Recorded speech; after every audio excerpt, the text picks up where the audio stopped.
Mrs. Claus, this one's for you. Tell me, sweet mama, what's I gotta do? 보아 안녕. 자, 우리 집에 들어와. 이분은 누굴까? 네. 저는 아울디자인이라는 유튜브 채널 운영하고 있는 네. 박진이라고 합니다. 자, 오늘 영상의 주인공입니다. 반갑습니다. 어서 오세요. 네. 들어오시죠. 자, 이곳은 아울 디자인 쇼룸 중에 하나인데요. 제가 이제 아울 디자인의 특징을 좀 보여드리고 싶어가지고 사실 인테리어 포트폴리오 봐도 이게 어느 인테리어 회사에서 한 건지 알잖아요. 근데 제가 봤을 때 아울 디자인은 요 발레나 페인트의 질감 있는 페인트, 라인 조명, 그리고 큰 대면의 식탁. 요거 하면 아울 디자인 상징 같아요, 저한테는. 아, 감사합니다. 예, 대표님이 생각하는 아울 디자인의 특징 세 가지. 저는 항상 고객님들 니즈를 많이 반영하는 것 같아요. 그 사람의 니즈를 반영한 게 최고의 좋은 공간이라고 생각하거든요. 예. 컬러 같은 경우는 그래서 저희는 투톤 이상 사용하지 않아요. 아, 이런 투톤만 구축을 해가지고 공간에 표현을 해놓으면은 어떤 스타일링이 들어가도 네. 다 잘 어울리거든요. 아. 그런 식으로 해서 저희는 공간을 투톤 이상 쓰질 않고 나머지는 스타일링으로 좀 표현해서 맞춘다. 표현한다. 그 공간을 몇 개나 해보셨죠? 작은 제가 공간부터 뭐 직장 생활 하는 것까지 합치면은 네. 대략 한 3, 4천 개 해봤죠. 다 스타일은 다르지만 좋은 공간의 공통점은 이거더라. 좋은 공간의 공통점은 네. 사실 이런 공간들 보면은 되게 간결하잖아요. 이렇게 간결하게 하는 공간이요. 네. 사실 시공할 때 정말 힘들어요. 결과는 간단한데 그걸 만들기 위해서 되게 복잡할 것 같아요. 그러니까 사람들이 봤을 때는 이거 너무 심플해, 너무 쉬운 공간 같아, 너무 뻔해 라고 하지만 가구와 마감재들이 만나는 부분들을 하나하나 제어를 하려면 사실 굉장히 어렵고 네. 힘든 부분이 있거든요. 심플함을 만들어내기 위해서는 아주 뼈를 깎는 시공이 뒷받침되어야 된다라고 얘기하는데 오늘 인터뷰 주제가 바로 그겁니다. 지금 멀쩡해 보이시잖아요. 연매출이 현재는 100억 하고 있어요. 100억대 인테리어 기업을 운영하고 계시는데요. 이분이 마치 심플한 인테리어처럼 뼈를 깎는 인생을 살아왔습니다. 지금부터 만나보시죠.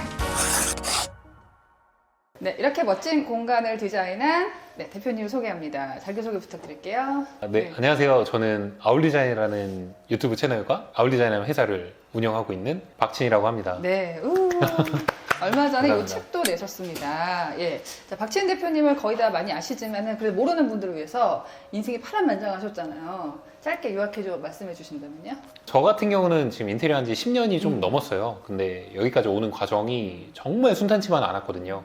일당 6만 원 네. 건설 현장 노동자부터 시작해가지고 노동. 그런 뭐 허드렛 일을 예. 기술을 하다가 배우고, 예. 그쵸, 거기서부터 시작해가지고 현재는 연매출 100억까지 만든 회사를 운영하게 되었거든요. 네. 그 과정이 쉽진 않았지만 어떻게 하다 보니까 됐네요. 그 노하우를 많이 나눠주고 계세요. 저 요번에 디갱이라는 책을 내셨잖아요. 그래서 저는 인테리어 책인 줄 알고 봤어요. 내가 인테리어를 이렇게 한다, 이런 식으로 한다라는 책일 줄 알았는데 자기의 히스토리를 하셔서 꼭 인테리어에 관심 있는 분이 아니더라도 내가 어떻게 하면 지금보다 좀 나은 그 삶을 살 수 있을까, 좀 도전적인 삶을 살 수 있을까 하는 분들한테 되게 힘이 될 것 같더라고요. 특히 저희 집은요, 놔뒀던 애들하고 저희 어머니가 읽고 되게 좋은 책이다. 예. 애들이 벌써 이 책을 읽어요? 읽더라고요. 저희 아들은 아직 못 읽었는데. 이게 제목처럼 이게 삽질에 대한 얘기예요. 우리가 보통 삽질한다 그러면은 굉장히 안 좋은 이미지가 있잖아요. 근데 그 삽질이 결코 가치 없는 게 아니다라는 메시지를 담고 있는 책인데요. 저는 이 초반에서 이 부분부터가 굉장히 들어왔습니다. 우리가 용의 꼬리로 살 것인가, 뱀의 머리냐. 대표님 뱀의 머리로 사는 걸 얘기하시더라고요. 어떤 뜻이에요? 저는 지렁이 머리라도 되자. 지렁이 머리. 약간 이런 플로우로 말을 했는데 지렁이 머리라고 한다면 네. 아무리 뭐 직원이 없고 하더라도 사장이 되자라는 말을 표현한 얘기거든요.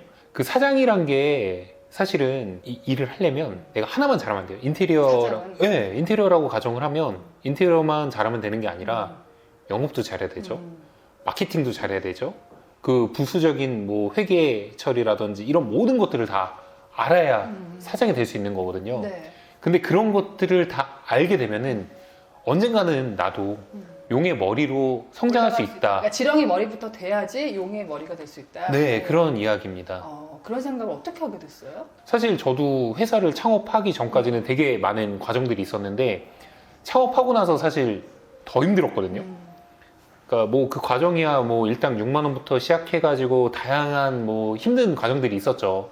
그런데 창업을 해보니까 그 과정은 아무것도 아니더라고요. 왜냐면 그래도 회사를 다니거나 아니면 그런 일을 하면 울타리가 있잖아요. 어느 정도 보호를 받을 수가 있는데 그렇죠. 사업은 그게 안 되더라고요. 너 아니면 도적. 그런데 저는 나름대로 이 일에 대해서 남들보다 훨씬 더 노력을 했고 정말 디깅을 해서 이제 인테리어 정말 완벽한 전문가다라고 생각을 해서 창업을 했어요. 아, 전문가 된 다음에. 네. 충분히 나는 그러면은 이 디자인들을 세상에 좀 보여줄 수 있을 것 같고 생각을 했는데, 그런데 내가 기술만 있다고 해서 고객들이 저한테 오는 게 아니잖아요. 그렇죠.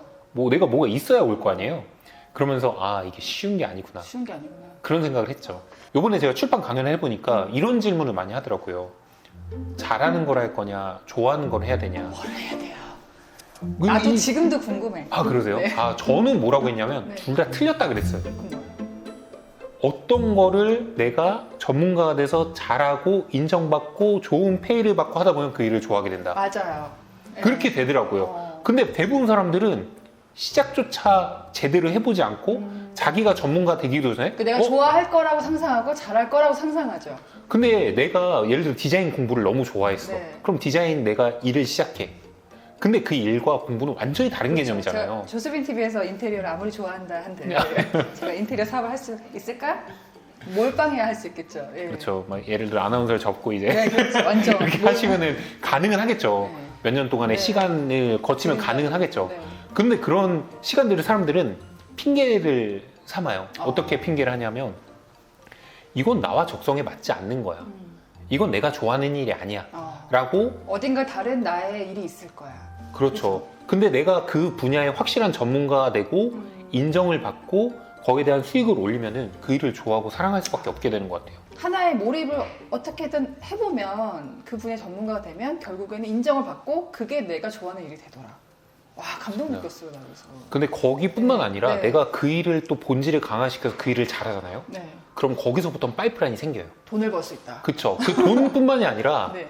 엔잡이 가능해진다니까요. 그렇죠. 그러니까 내가 하는 일의 본질이 강한 상태에서 네. 엔잡을 하면 그거는 잘 될 수밖에 없어요.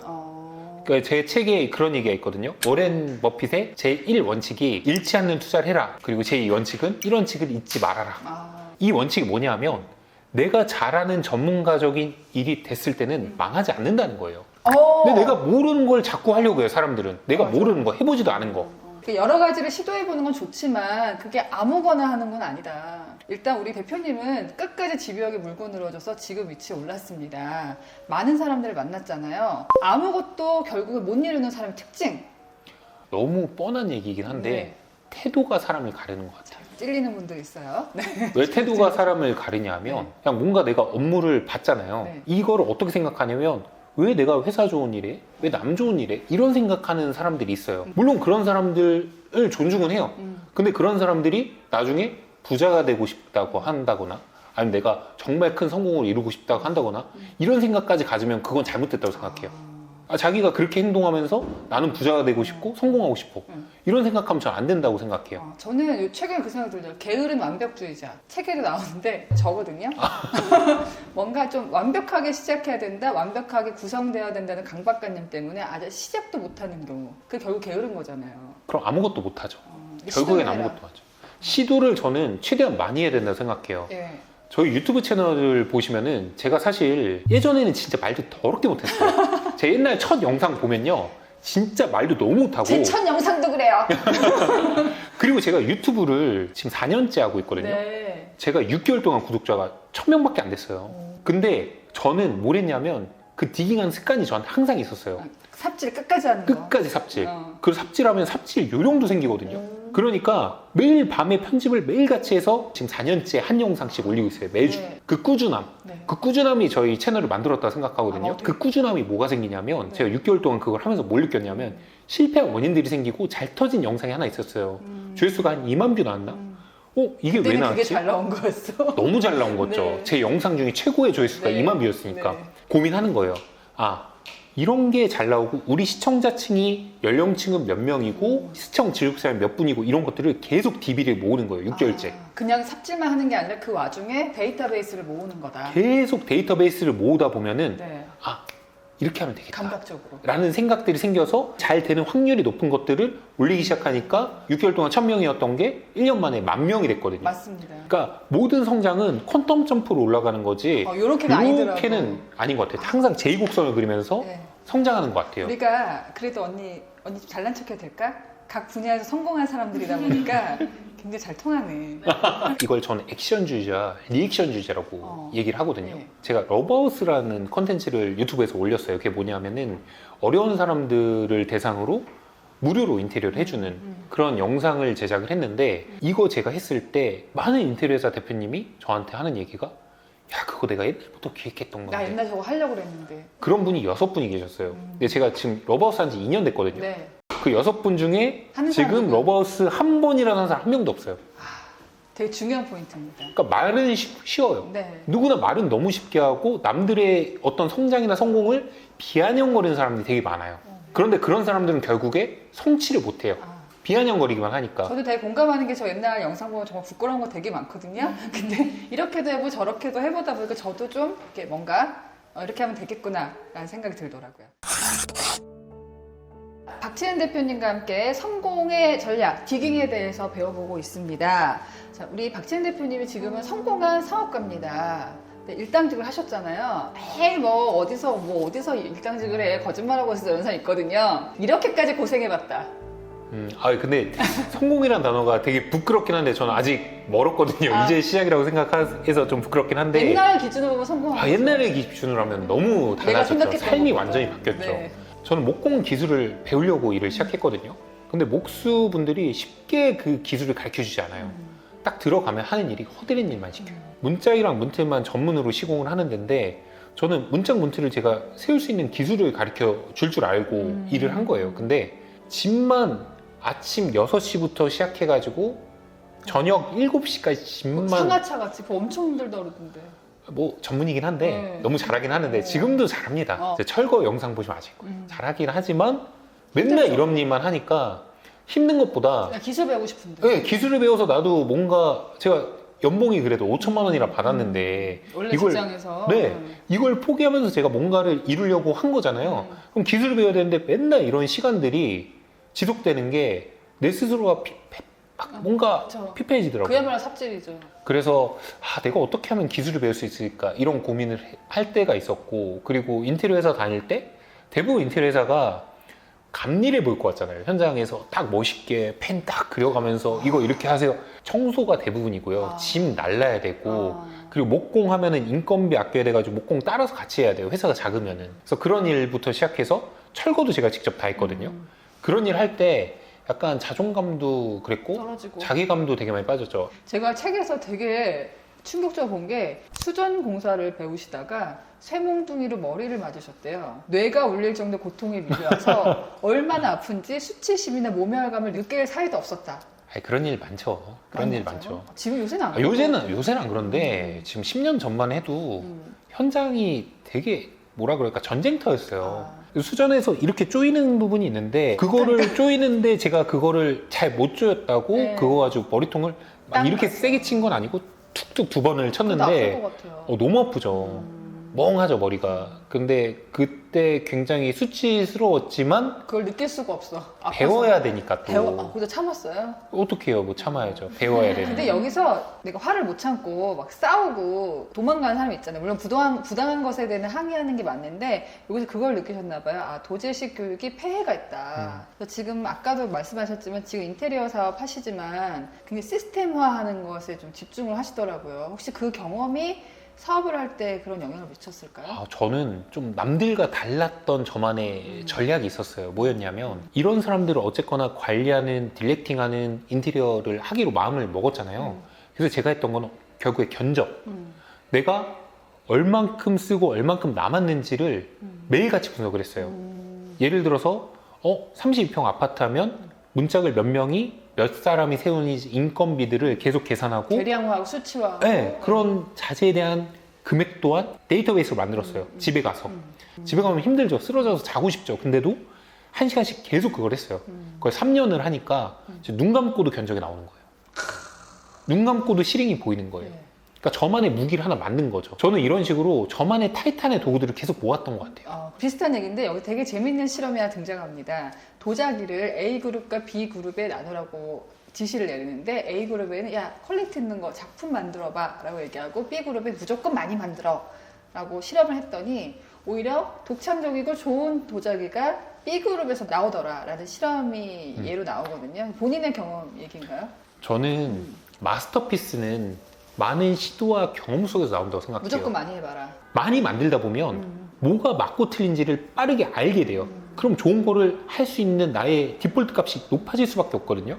하나를 잘 만들려고 고민하는 것보다 네. 여러 개 만들어서 그 문제들을 겪어보고 네. 생각을 할 수 있는 그런 기준치들이 생기면은 당연히 그 일을 더 잘할 수밖에 없죠. 그 우리 인생에서도 좀 절대적이고 압도적으로 실행을 얼마나 했느냐 그 양이 결국에 인생의 퀄리티를 결정한다. 예를 들어서 뭐 야구를 해도 네. 홈런을 치기 위해서 얼마나 많은 삼진을 당하겠어요. 근데 그 삼진 당하는 것들도 많이 경험을 해보면 제대로 공왔을 때 제대로 때릴 수 있잖아요. 그러니까 저는 항상 사람들한테 하는 얘기가 그런 얘기를 하거든요. 팀원들한테 일단은 시도를 무한대로 무조건 많이 해봐라. 무조건 많이 해라. 그 시도가 경험이 된다.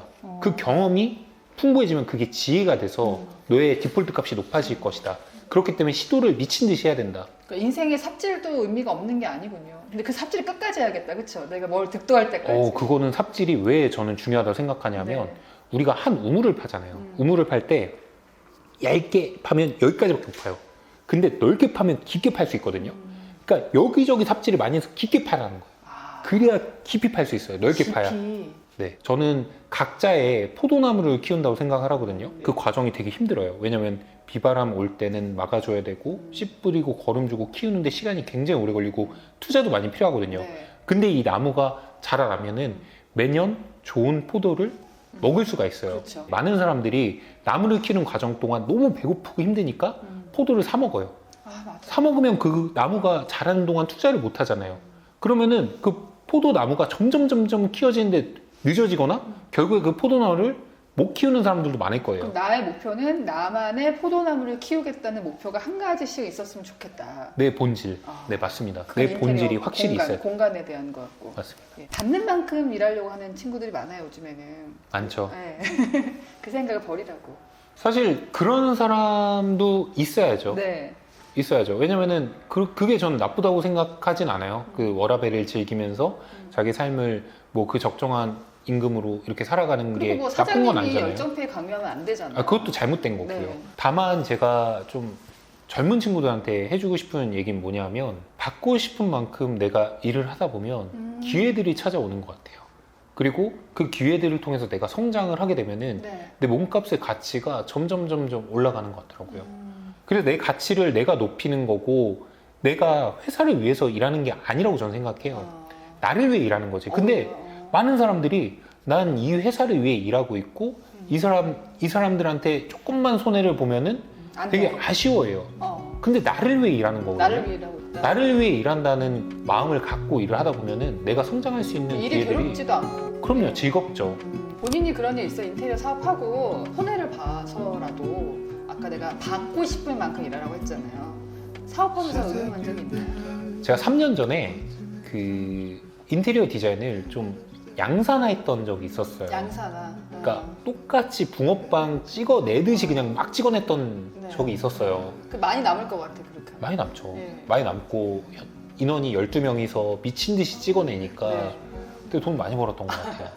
근데 그렇게 성장을 해보니까 그때 견적 오더가 3,000원, 5천만 원짜리 오더들이 되게 많이 들어왔어요. 근데 어떤 분이 저한테 이런 얘기를 하더라고요. 너 그렇게 돈 벌면 행복하냐고.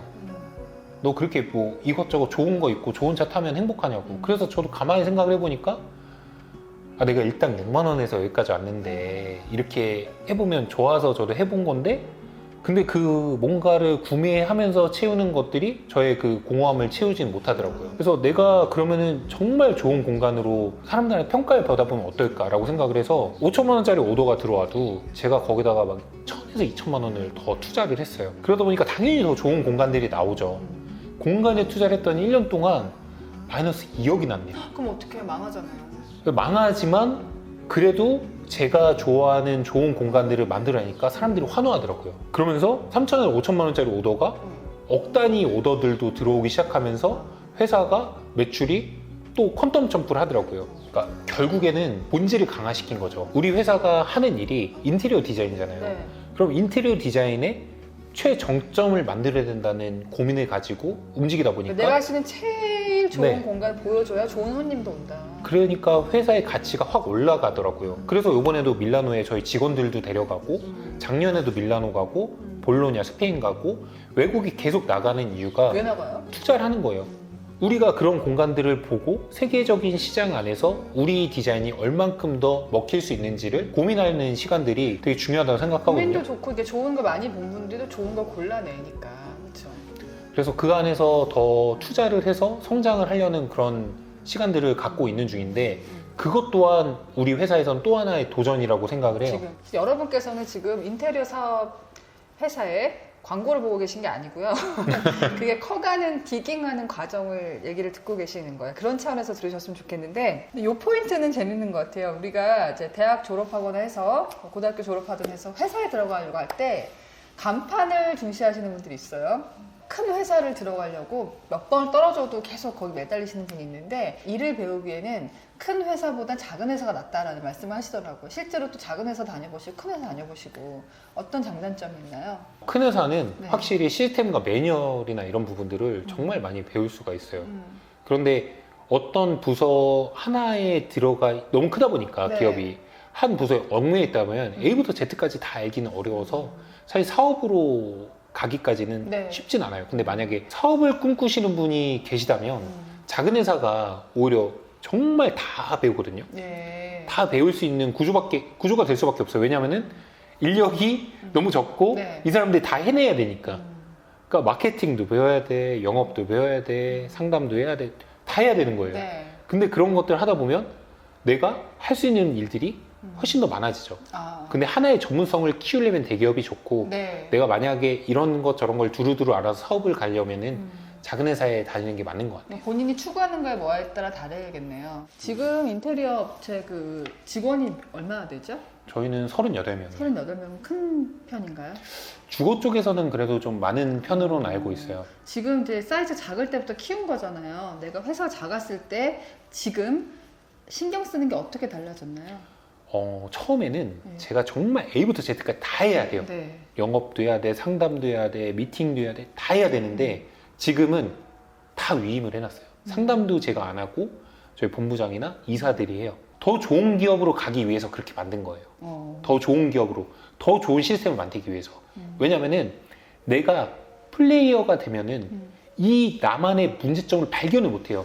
그래서 저는 점점 뒤에 빠져서 그런 부분들을 더 객관화하고 더 조직화하는데 집중을 하고 있기 때문에 회사의 퀄리티가 훨씬 더 높아지고 있어요. 그러니까 지금 신경 쓰는 분은 시스템을 만드는 것이다. 그렇죠. QC 관리나 이런 것들도 네. 더 좋은 시스템, 네. AS도 더 확실한 시스템, 이런 것들을 구축하면서 회사의 문제점이나 이런 것들을 다 책자로 만들어서 매뉴얼화 다 시키는 거예요. 다 매뉴얼 하고 있어요? 다 매뉴얼화 하고 있죠. 이러니까 회사가 훨씬 더 체계적으로 잘 굴러가는 거죠. 예전에 제가 이런 경험이 있어요. 고객님하고 상담을 제가 진짜 많이 해요. 제가 혼자 다 했거든요. 상담을 진짜 많이 해요. 그러면 내가 혼자 나 보러 오신 고객님들이 많다 보니까 그 상담 내용을 제가 혼자 까먹어요. 너무 여러 개 아니에요? 네, 까먹어요. 그러면서 제가 그 본질적인 문제를 봤어요. 나는 우리 회사는 왜 이 정도밖에 못할까? 왜 우리 회사는 고객님들 만족도를 왜 이 정도밖에 수용을 못할까? 그러면서 제가 위임하기 시작한 내가 거예요. 너무 다 하면 안 되겠구나. 내가 다 해버리니까 그런 문제가 너무 많이 생기더라고요. 예. 왜냐면 난 한계가 있는데, 난 사람이 한 명인데.